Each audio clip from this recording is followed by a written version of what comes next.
Weather's kind of been all over the map today, depending on where you live. 10 News Pinpoint meteorologist Angelica is here to kind of tell us what we've got for the days ahead. What are we seeing? You know, isn't it funny how things change? Because I was just tweeting out how on Monday we had highs of 94 degrees in San Diego, and today we're just in the mid-70s. It's getting a little bit cooler out there, and it will continue into the weekend. Let's take a look at the weather right now where you live. Look at that, Del Mar.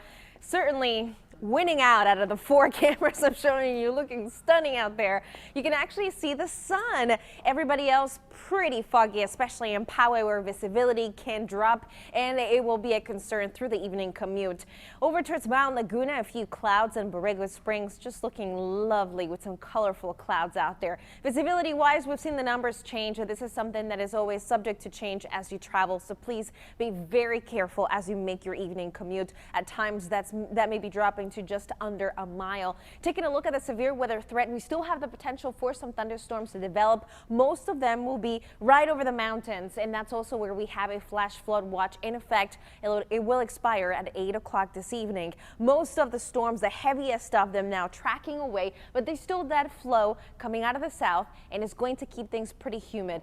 With the onshore flow getting stronger, expect mostly cloudy conditions closer to the coast, also areas of drizzle into tomorrow morning, and to top it off, also expect to see some fog, but the chance of rain will continue, and you can see here it extends into the weekend, maybe even into Monday. We may see a little bit of rain, but next week there could be another system, and as a result we're starting to see those chances increasing Wednesday and also on Friday. In our 10 News rain futurecast, you can see tonight into tomorrow morning there's that chance of rain from Del Mar into San Diego, and as we go through time into tomorrow morning by 11, it's mostly highlighting San Diego down into IB and Coronado. Tonight temperatures will be dropping down into the 60s. It is much cooler, but it is much nicer for all the kids playing tonight. I know maybe a little bit wet, but at least it's not as hot as it was earlier this week or even in the past weeks when we've had Friday night high school football. Tomorrow, averaging at 80 degrees Escondido, 77 Kearney Mesa. That's a nice change.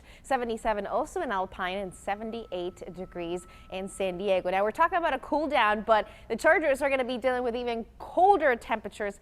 50s for the game on Sunday. I hope they pack some jackets, and I hope they're watching too. 7-day forecast, mid-70s this weekend at the coast with chance of drizzle, fog into early next week. And there's a possibility we may be adding a little bit more chance of rain next week because of a cutoff low. And you know, every time we talk about those systems, they just kind of cut off the main jet stream, the main flow of air, so they may meander. They could bring the possibility of showers. At this point, I'm keeping things mostly dry for next week, but there's still that chance on Monday. Otherwise, in the mountains, mid-60s this weekend with overnight lows dropping into the 40s by Monday night, and even the desert's around 87 tomorrow, so a nice cool down. Interesting when you saw the Green Bay number. Maybe they're thinking that's warm for Green Bay, Wisconsin. 52 for this time of the year. That's pretty chilly. All right. Go Chargers.